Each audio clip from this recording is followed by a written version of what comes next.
This is our third Christian animated feature with a major theatrical release just this year. And the only question is it good? I'll let you know my thoughts in this review of David. David is just a lowly shepherd, but when the prophet Samuel anoints him as the next king of Israel, his simple life and history will forever be changed. Still just a young man, David finds himself in extraordinary circumstances. And when the current king Saul discovers David is destined to supplant his reign, he is determined to never let that happen. And David must trust God's plan even when he doesn't understand.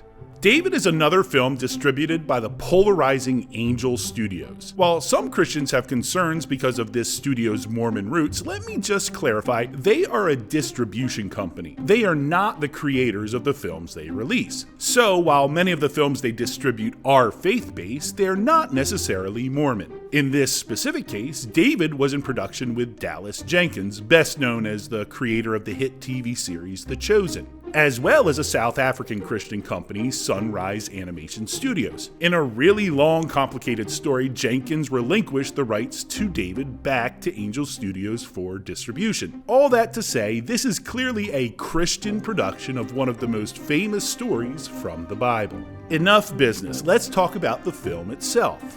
It begins with a young David peacefully watching his flock of sheep until a predator appears. An obvious place for this story to begin. But what I love about this introduction is it's a foretelling of everything we're about to experience in the film. The sheep represent people, us. They don't listen, and frankly, they're stupid. The shepherd, a representation of God, cares for the sheep and is willing to sacrifice everything for his flock. It's simple, yet poignant. Then we move right into the plot. The prophet Samuel anoints David as the next king of Israel, and in this scene, we are introduced to the music that is going to drive the film. Here, specifically, they are taking a rather simple moment and creating a beautiful depiction of what in reality is an extremely significant moment in the Bible. The songs, primarily performed by Phil Wickham, and if you're a church-going Christian, you may not know his name, but it feels like every song we sing in church is either written or co-written by Phil Wickham. Although in this case, the only song he is credited with writing appears during the end credits. The songs throughout David are very good, but I would describe some of them as more worship or praise songs rather than what I would traditionally describe as theater songs. As catchy and pretty as they are somewhat repetitive and don't necessarily advance the narrative. That will make them popular on Spotify, but they aren't the style that you may expect in a musical, which is where my preferences lean.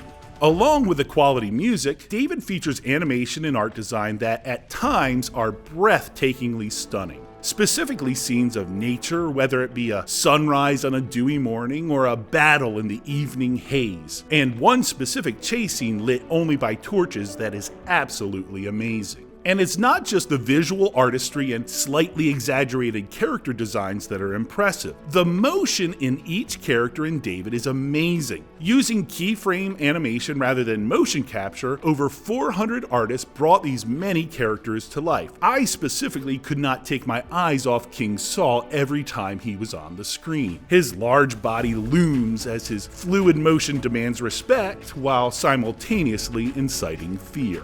Of course, this film includes the story of David and Goliath, and even if you never attended Sunday school, you're familiar with this story. This is where the film is at its most exaggerated. Goliath isn't just a giant, he's a 30-foot skyscraper bodybuilder with an Eastern European accent that would fit as well in a Rocky sequel as a biblical narrative. It's hyperbolic, but like many scenes in David, it represents more than the reality of the story. It is how these characters saw Goliath as an impossible obstacle. These metaphorical elements are used at other moments as well. When two characters can't see each other, separated only by the cascading water of a waterfall, representing how close they are to destruction. When a few characters move in the opposite direction of a charging army, showing their desire to follow the light rather than stay in darkness. Or even how a woman weaving a tapestry symbolizes that you can't understand how valuable each thread is until you see the full and completed image. So, from a production standpoint,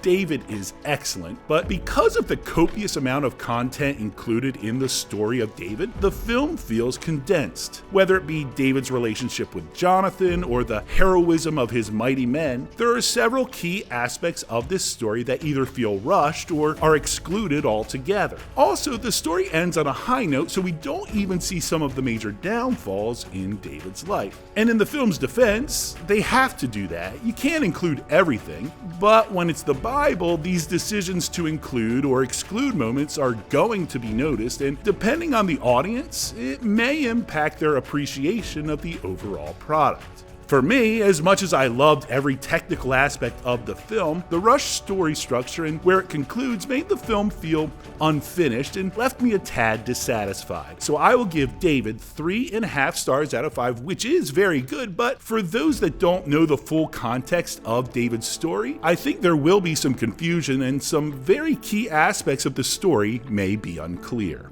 From a Christian perspective, I love some of the larger themes that arise, from the Israelites incorrectly worshiping David after he defeats Goliath, rather than the God that gave him the power, to the idea that with God there's nothing to fear, which reaches a crescendo in the goosebump-inducing song, I Will Not Be Afraid. So, in my appropriate scale from The Chosen to Pulp Fiction, I will make a rather obvious comparison with The Prince of Egypt, because David tackles some serious subjects from the Bible, including some scary moments for little kids, but with an overall message that is, to oversimplify it, placing your trust in God. What do you think of David? Let me know in the comments below. And if you've gotten to this point in the review, please take a moment to like this video, subscribe to this channel, and ring the notification bell so you never miss any of my future content. Also, you can see some of my previous reviews by clicking on one of these boxes.